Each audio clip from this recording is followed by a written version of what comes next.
नमस्कार। तो आइए मेरे साथ हम लोग देखते हैं, एक बड़ा सिंपल सा टेम्पलेट है। ये टेम्पलेट इसी टाइप का टेम्पलेट हम लोग भेजते हैं अपने फ्रेंचाइज को जब कभी भी उनका स्टोर ओपन करना होता है। ये जो टेक्निक है इसका नाम है गैंट चार्ट। प्रोजेक्ट के प्लानिंग, टाइमलाइंस, मैनेजमेंट के लिए बहुत सारी अलग अलग टेक्निक्स हैं। पर्ट सीपीएम होता है, अलग अलग माइलस्टोन चार्ट्स होते हैं। ये जो मैंने लिया है ये बड़ा सिंपल गैंट चार्ट है और कोई सोफिस्टिकेटेड सॉफ्टवेयर नहीं यूज़ कर रहा हूँ, मैं सिंपल एक्सेल शीट यूज़ कर रहा हूँ। ये गूगल शीट के ऊपर मैंने ये बनाया हुआ है सारा, और इसमें देखिए वही चारों कैटेगरीज हैं जिसकी बात मैंने पिछले वीडियो में की थी। Getting the customer ready. Getting customer ready का मतलब क्या हुआ? इसमें 4-5 अलग अलग एक्टिविटीज हैं। डिजिटल मार्केटिंग स्टेप 1 है, वो हमारा एक डिफाइंड स्टेप 1 है जो फ्रेंचाइज को करना पड़ता है। मैंने वो डाला हुआ है। पर बेसिकली स्टेप 1 का मतलब क्या हुआ? स्टेप 1 का मतलब हुआ आप फेसबुक पे अकाउंट बनाओ, आप इंस्टा पे अकाउंट बनाओ, आप वहाँ से बेसिक जो जानकारी है अपने रेस्टोरेंट की या अपने क्लाउड किचन की वो उसमें भरना शुरू करो। ये सब जब हो गया, रजिस्ट्रेशन के लिए आपने प्रोसेस में डाल दिया, तब आप कंटेंट पोस्ट करना शुरू करते हो। देखो, ये जैसे 5 दिन हमने यहाँ पे टाइम रखा हुआ है, ये जो है ना, this is more like months and days. जुलाई का महीना है तो जुलाई के महीने में इतने दिन हैं, अगस्त के महीने में इतने दिन हैं, तो इस तरीके से हम लोग टाइमलाइन बनाते जाते हैं। ये इसका लिंक मैं नीचे दे देता हूँ, so you can easily copy and आपका जो भी टाइमलाइंस है उसके हिसाब से जो आपके मंथ्स हैं, नंबर ऑफ डेज हैं, वैसे आप अलग अलग कॉलम बना सकते हैं इस पे। वो बनाने का फ़ायदा क्या होता है, जैसे मैंने बताया यहाँ पे डिजिटल मार्केटिंग स्टेप 1, ये 5 दिन लगते हैं, तो मैंने ये 5 दिन को शेड कर दिया, समझ में आ गया, अच्छा हाँ ठीक है, ये 5 दिन इसमें लगे। ये काम जब तक नहीं करेंगे तब तक कंटेंट पोस्टिंग शुरू नहीं हो सकती। अगर आपका फेसबुक में अकाउंट ही नहीं होगा तो आप कंटेंट पोस्ट कैसे करोगे? ये जब खत्म हुई तब दूसरी एक्टिविटी शुरू होगी। पर ये एक्टिविटी चल रही है, कंटेंट पोस्टिंग वगैरह चल रही है, पर मैंने जो लॉन्च ऑफर डालना है ये फाइनलाइज तो मैं पैरेलल कर सकता हूँ, तो इसकी प्लानिंग मैंने साथ साथ शुरू कर दी। ये चल रहा है, ये 15 दिन का प्रोसेस है मेरा, ये चल रहा है। उसके बीच में मैंने लॉन्च ऑफर की प्लानिंग चालू कर दी, लॉन्च ऑफर की एडवर्टाइजमेंट भी शुरू कर दी मैंने इसके साथ साथ। ये इसका मेन पर्पस है कि कौन सी एक्टिविटी पैरेलल हो सकती है और कौन सी एक्टिविटी एक दूसरे पे डिपेंडेंट है। अब आ जाइए देखते हैं वो सारे कैटेगरीज जो हमने पहले वीडियो में देखे थे।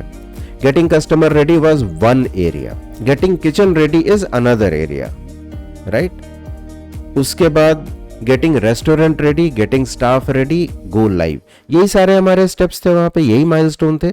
वो सारे माइलस्टोन्स यहाँ पे हैं।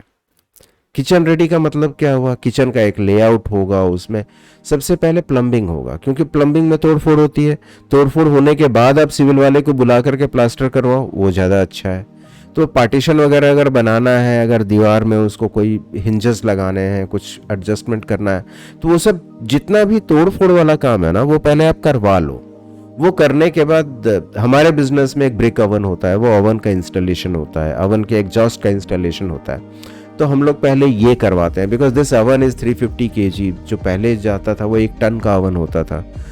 उसके इंस्टॉलेशन में कई बार चीज़ें इधर उधर मूव करनी पड़ती हैं, एक स्लैब बनाना पड़ता है, अलग से स्टैंड बनाना पड़ता है, तो वो सारी चीज़ें उसीलिए पहले है। अदरवाइज जो आपका किचन इक्विपमेंट है वो किचन इक्विपमेंट सबसे लास्ट में लेके आते हैं। ओवन बन गया, इंस्टॉलेशन, ये एग्जॉस्ट हो गया, उसके बाद इक्विपमेंट परचेज करते हैं।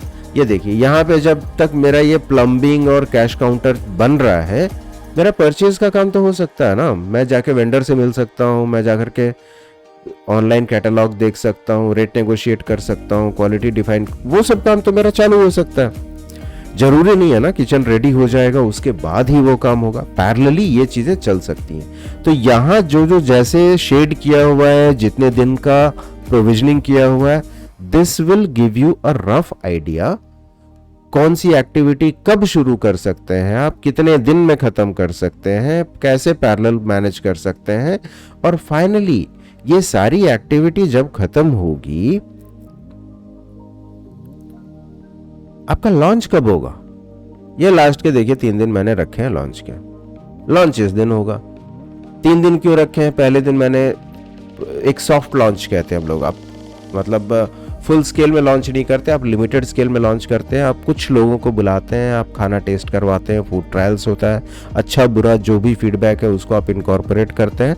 2-3 दिन ऐसा करके फिर हम लोग कस्टमर के लिए लॉन्च करते हैं। तो वो सॉफ्ट लॉन्च, फुल फ्लेजर लॉन्च, ये दो अलग अलग कंसेप्ट हैं। आप चाहे तो रख सकते हैं, चाहे तो नहीं रख सकते हैं। I am not getting into those details because here I am talking about project planning.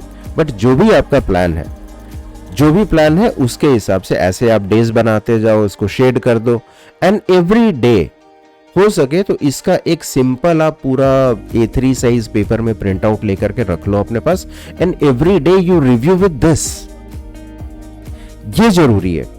आप इसके बेसिस पे रिव्यू करो कौन सी एक्टिविटी प्लान के हिसाब से चल रही है, कहां आप पीछे जा रहे हो, कहां आपको दिक्कत आ रही है।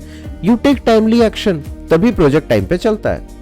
और आखिरी मेथड तो मैंने पहले ही बता दिया था, लॉन्च डेट डिसाइड कर लो, अनाउंस कर दो, फिक्स कर दो, फिर कैसे भी गिरते पड़ते आप उस दिन तो लॉन्च कर ही डालोगे।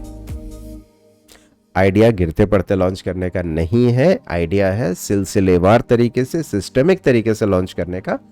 उसी लिए तो हम लोग प्रोजेक्ट प्लानिंग कर रहे हैं, उसी लिए टाइमलाइंस बना रहे हैं। सो टाइमलाइंस बन गई, मुबारक हो, आप एक स्टेप और क्लोज पहुंच गए अपने बिजनेस को लॉन्च करने में। अगले वीडियो में हम लोग कुछ ऐसी ही एक छोटी सी चीज और देखेंगे जिसके बारे में परेशानी बहुत होती है, जो आपको हेडेक देता है बहुत ज्यादा। वो हम लोग देखते हैं अगले वीडियो में।